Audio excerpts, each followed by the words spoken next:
C'est avec un sentiment de profonde responsabilité que je m'adresse à vous aujourd'hui en cette journée du 11 juillet, consacrée par l'Union africaine comme journée africaine de lutte contre la corruption. Cette date n'est pas anodine.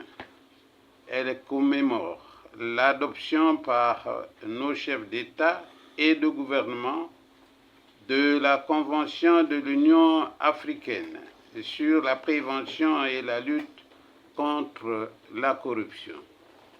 En signant et en ratifiant ce texte, notre pays a pris un engagement solennel, celui de bâtir une société plus juste, plus transparente, où les ressources publiques servent réellement l'intérêt général et non des intérêts particuliers. Cette année, le thème retenu par l'Union africaine résonne avec une force particulière. Intensifier la promotion de l'intégrité et la lutte contre la corruption sur le continent. Ce thème nous invite tous, autorités comme citoyens, décideurs comme non-décideurs, à passer des discours aux actes et des engagements aux résultats concrets. Mesdames et messieurs, permettez-moi de vous dire que la corruption est un fléau qui nous concerne tous. Elle n'est pas une abstraction lointaine réservée aux grands dossiers que l'on évoque dans les médias. La corruption se vit au quotidien, dans le bureau où l'on vous exige les pots de vin pour accélérer la procédure sur l'avancement d'un dossier, dans les marchés publics attribués dans l'opacité, donc sans transparence, dans la salle de classe où une note s'achète, dans le service de santé où l'accès aux soins dépend de ce que l'on peut payer en plus. Chaque acte de corruption, aussi petit paraisse-t-il, affaiblit notre État, détourne des ressources qui devraient servir pour construire des écoles, des hôpitaux, des routes et creuse davantage les inégalités entre nos concitoyens. La corruption n'épargne personne, mais elle frappe toujours plus durement les plus vulnérables d'entre nous. À la faveur de la confiance que le peuple vient de lui renouveler, le président de la République réaffirme aujourd'hui sa détermination à intensifier la lutte contre ce fléau. Cela passe par 1.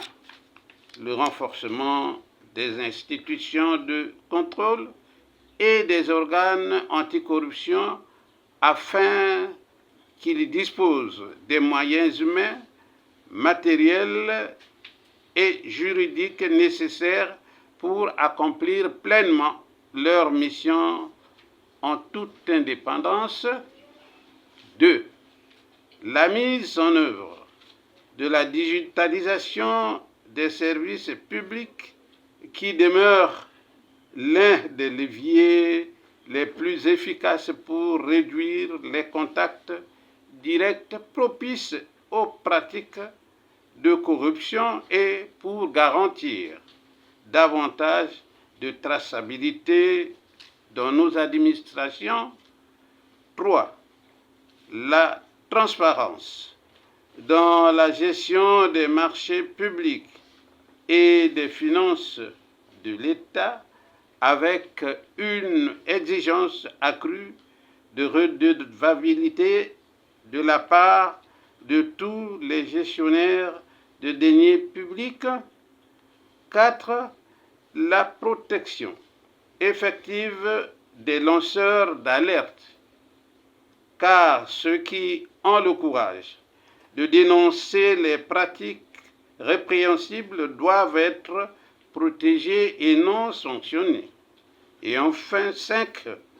Le renforcement de l'éducation à l'intégrité dès le plus jeune âge dans nos écoles afin de former une génération qui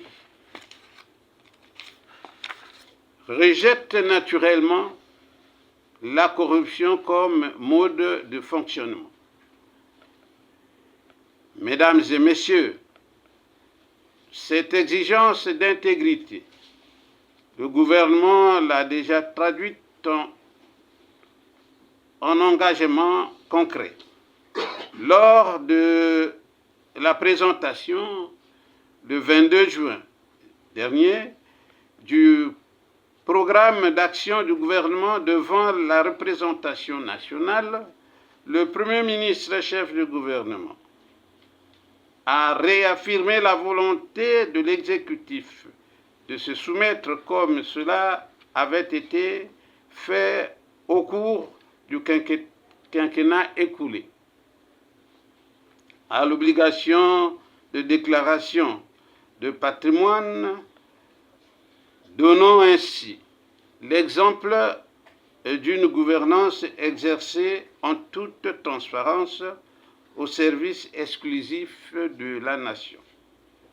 Ce même discours de politique générale a également tracé la voie d'une réforme profonde de notre fiscalité fondée sur la digitalisation des procédures de recouvrement des recettes publiques. Cette modernisation, en réduisant les intermédiations humaines et en renforçant la traçabilité des opérations, constitue un outil déterminant de lutte contre la corruption dans la mobilisation des ressources de l'État.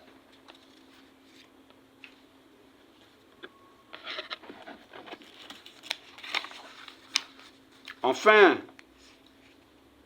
en ce début de mandat du président de la République fraîchement élu, le gouvernement a pris l'engagement à travers la haute autorité de lutte contre la corruption de prévenir et de mener un combat résolu contre la corruption, les pots de vin, le favoritisme, le népotisme, ainsi que les détournements de fonds publics, quels qu'en soient les auteurs. Cet engagement porté au plus haut niveau de l'État illustre la volonté du gouvernement de faire de l'intégrité un principe cardinal de l'action publique pour ce nouveau quinquennat. C'est également dans ce sens que la haute autorité de lutte contre la corruption reprend de façon imminente, avec le soutien du Fonds monétaire international, l'opération de déclaration des conflits d'intérêts annoncée précédemment. Pour la gouverne de toutes les parties prenantes de l'écosystème de lutte contre la corruption, l'élaboration du plan stratégique de prévention et de lutte contre la corruption évolue très positivement avec le concours des partenaires techniques impliqués. En plus, le document relatif attendu de la primature vient d'être validé par le Premier ministre, chef de gouvernement. Mes chers compatriotes, aucune loi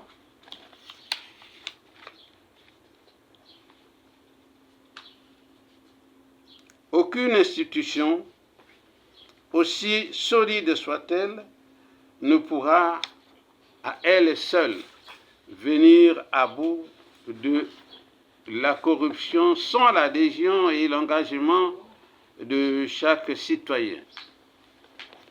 Je vous invite donc,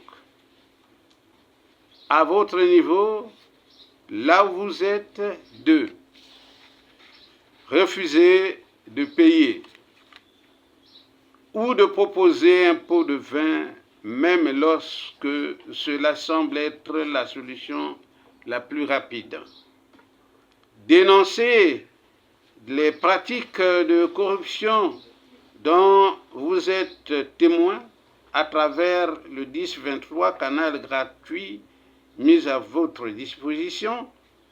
Exiger la transparence dans la gestion des affaires publiques de votre commune, de votre quartier, de votre établissement scolaire.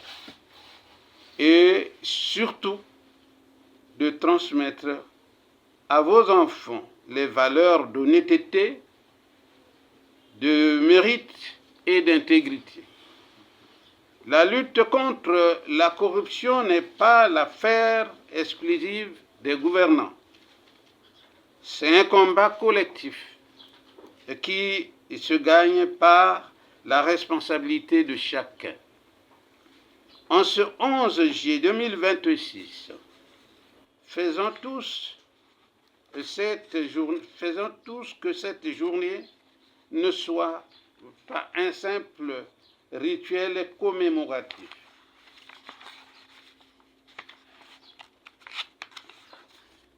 mais un véritable point de départ ou un nouvel élan vers une société où l'intégrité redevient la norme et non l'exception.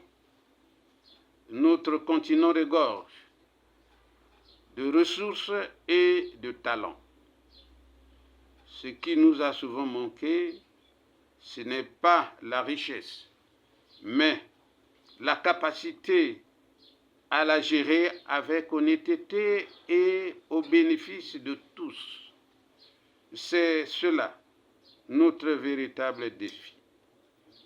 Je compte sur la mobilisation de toutes et de tous, administration, secteur privé, organisations de la société civile, médias, jeunesse, pour faire de l'intégrité une exigence partagée et de la lutte contre la corruption une cause nationale.